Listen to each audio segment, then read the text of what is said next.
Hello, I'm Robert Wilson with Cowboy Wisdom. And today my guest is Willa Doreen LeBlancq. And what we're going to talk about is a holistic approach to learning problems. I'm going to let Willa take it from here.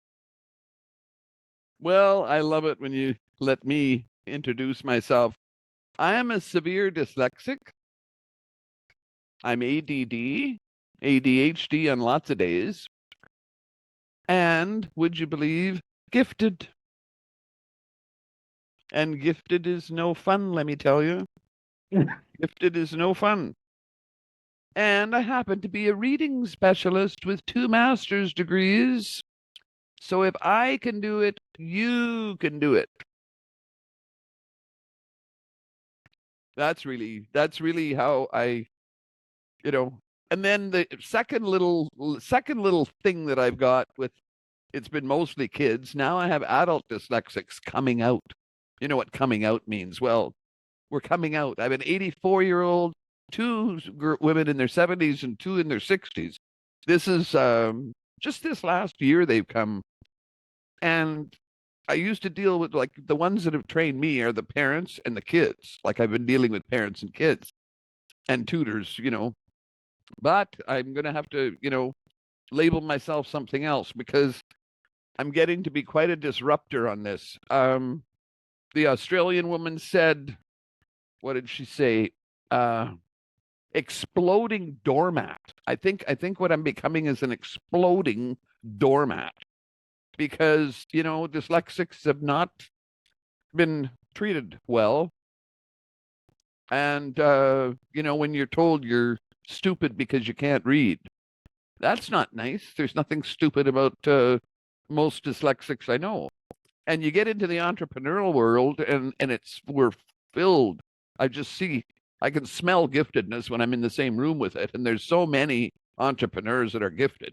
Gifted people think outside the box. They think outside the box. They don't think the way the system wants them to think, right? They're the blue collar common sense that is lost or battered down by the the ivory tower of learning and degrees and management and forming a committee that can't get anywhere because they're too busy naming their committee. No, but so I guess I'm becoming a real disruptor in the area because something's got to give. There's nothing wrong with being daredevil different. Oh, now I love that. Oh, I'm coming up with some daredevil different. Well, my 84-year-old now, he's going to write children's literature. He's been reading kids' books all his life. Daredevil different. I'm writing that down. Thank you. And see, the world needs some doormat disruptors. We need what the world is asking us for. Yeah. Yeah. What the world is well, I think it's beyond it. The universe is asking for people to rise out of this, because I'm going to be honest with you, Willa. Business and education has this world going this way. They've got us as far as we can go. Yeah. And, the more we go, the more blocked we become. Mm-hmm. And it's going to take people like you that are gifted, because the education system is just a foundation, but it's like a prison holding us down. Oh, it's like a prison. It's they want to crank out 9-to-5ers and they're not even, they're not even cranking out good, they want to crank out good labor people. But, good labor people, have imaginations and they have, their individual thoughts, and that's, the schools are just trying to hammer that all out of them too. Yeah. But, how is it that, like, the dyslexic, ADD, ADHD, is we don't understand the wisdom inside that and the good of it as a society? Well, the Uh, dys in dyslexia, dys means there's something wrong, like dysfunction. Yes. Dys, it means not, or, something wrong. Lexia comes from the Greek meaning reading. So dyslexia just means a problem with reading. There's over 70 forms of dyslexia now.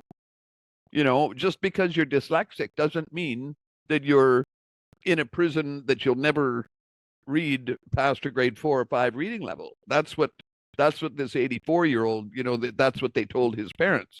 They failed him 4 times in grade 5, so he quit. He was a failure because he couldn't read.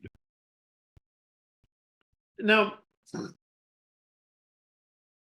the thing is, the one size fits all school system that we have, how is that the one that silently held the world back and basically destroyed people's lives? Well, I went through taking the strap out of the school. I went through taking the phonics books out of the school. I went through not what did we do in the morning? Saying the Lord's Prayer. I went through that when I was a kid. That was taken. Religion was taken out of the schools. So as all of those things, and I don't condone strapping a child. I was strapped in grade 2. Oh, that's another story. But I don't condone strapping, and I never ever sent a child, when I was teaching, I never sent a child to be strapped because we still had the strap in one school I taught in. But the thing is that all of those things together has taken the respect out of the schools. The respect. That's one of the biggest things is we get people that never experienced life telling us how to do things, and they don't respect the hourly worker, and they don't respect anybody that ain't college educated. Do you feel that's kind of hindering the country and moving it backwards? Oh, absolutely. There's, I mean, who can respect some of these multi-billionaires that are, literally destroying our planet? I mean, are we supposed to respect them? I can't. No, there's I have no idea, but I know in terms of the schools, the lack of respect, and it's coming out in our young people. They don't learn respect in schools, and of course, people falling away from the churches, that doesn't help. There's lots of reasons that things aren't working out, but at the same time, if you're persistent, you can definitely wade your way through it. I mean, many of us have, and many of us, won't give up. I like to think there's a certain consciousness coming up in the world that we want to, make it a better place. Do you? Yes, I do. And the thing is, for me, people are starting to understand who's manipulating everything. Yeah. And I really feel that is coming. And I got a class I called Ancestor Jailbreak. Ancestor what? Jailbreak. Oh, Breaking away from our ancestors and their old way of life. But it's really coming down to understand who wrote the education system that's controlling it. Who wrote the education system? Yeah, who wrote the curriculum for it? Oh. And and if you look at it, that's what's controlling. But let's get back to what we were talking about. You said a little bit ago that the kids will start being the teachers. Expand on that. Well, that's what I think is that's going to be our savior. I mean, let's face it, a nation's most valuable resource is its children. And water come second. No, no, but I mean, I really do. Our kids are our future. And what I do, before I even meet the child, I have mom or dad talk it over with them, do they want to be boss? Because they're just going to come in here and they're going to boss me around. They're going to teach me. Well, the kid's, by this time, he's just scratching his head by the time he walked through the doors of my clinic. Like, what is this woman? Is she crazy? But I've never had a kid say no. He is the CEO or she is the CEO of their operation, their reading program. They're determining it. I'm just the asshole that's sitting there, trying to control mom and dad, so that they don't, if they're a helicopter mom and dad, then I really have to, but the kid is the CEO. So the kid decides what he wants in his reading program. And if he's not passionate about something, well, then I give him a passion test. I don't know whether you've ever heard of Janet Atwood, but I love her passion test. What are the things that just really, really turn you on? What are you good at? What are you good at? What do you love to do? What really turns your crank? And they have to figure that out. So, I help them, figure that out. And I had one kid do his whole reading program on some influencer. I never did know her name, but one of those ones on TikTok that, made, I don't know how many $1 million in 2 years, a 19-year-old kid. Well, she wanted to do her reading program on that. Well, we did every aspect of that influencer's life, their house and, their dining and their clothes. And, it made for a real good program. But the kid maps out the program because they have to discover their learning style. They have to discover how they learn. I can't discover that for them. They've got to do it. They got to figure out how they're comfortable. Are they comfortable on the couch? Are they comfortable with some background noise? Are they comfortable reading out loud? I am. I have to read out loud. That's the nature of my disability. I can't understand everything, anything. I read silently. So, the kid is the CEO of the operation. We're the ones that, by being the CEO, when they say yes for being the boss, there's the accountability there. It's their program. It's their property. So something isn't working right. Well, then they come to us and we say, well, if that didn't work, then let's try this. Let's try something else. We don't fail. We just try something else. Well, there's always a better way, right? There's always a better way. Failure doesn't, huh? Your way. Your way is the better way. Like you learn differently. We all learn differently. I learn. Do you feel that's the thing nobody understands? Everybody's an individual and do things, and everything's an individual. Oh, absolutely. We're pack animals. That's our trouble. We're pack animals. We want to be a member of the pack, and yet we're all individuals. The bottom line is we're all individuals. We all think differently. We're big bags of chemicals, but we have different chemicals. We're wired differently. Like our brains are wired differently.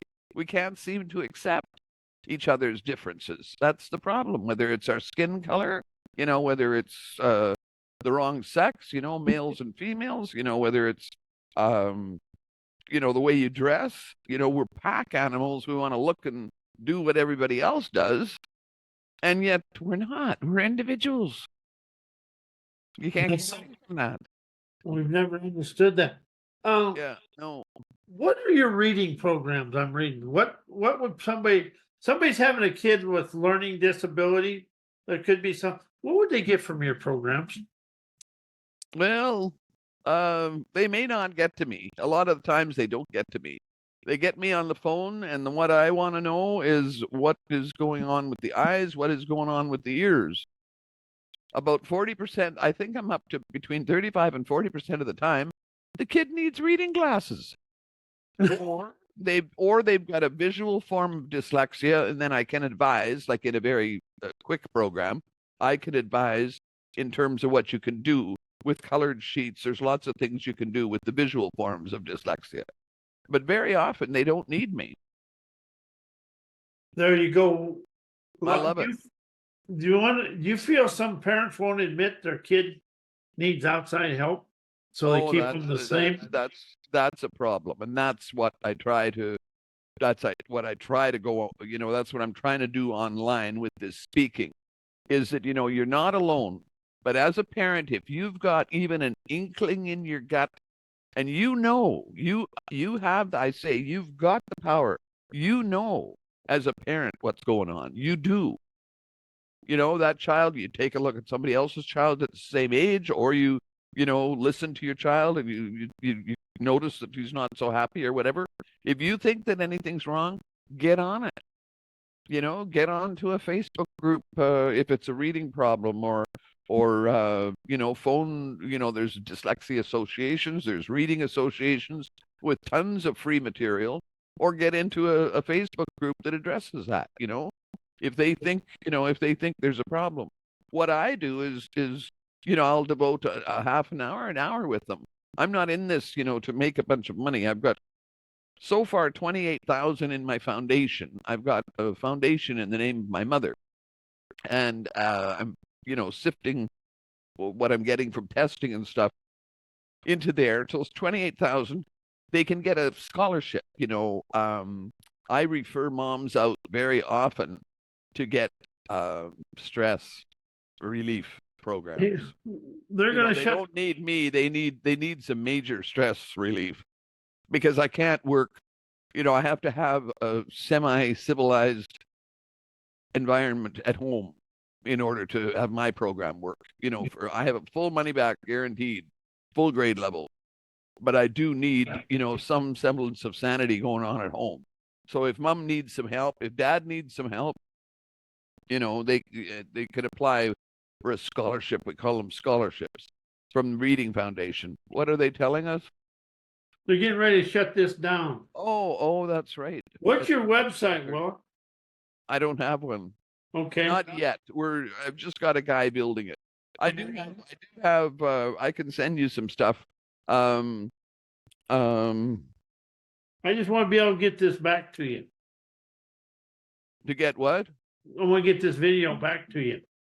Oh, right on. Well, I'm at WD LeBlancq at Gmail. WD. Oh, you send me the video. Oh, that's great. WD LeBlancq. Okay. LEBLANCQ at Gmail. All right. .com. We'll give the people some wisdom, and we'll shut the recording off. Yeah, and I'd like to know more about what you do too. So, send me some more information on that, because all right, you sound interesting, and I want to know what services you offer. I may be referring out to you. All right. Okay, dear. Thank you. Thank you. We're going to shut the recording off. Thank you, Willa. This has been fun for me. Well, I've had a good time. I hope our audience has. Well, we had fun. That's all that matters, right? Oh no, we want to keep them happy too. No, but we give them some good wisdom to move on with their life. Yeah, well, I think so. I hope so. Talk to you later, Willa. Okay, love you. Love you too.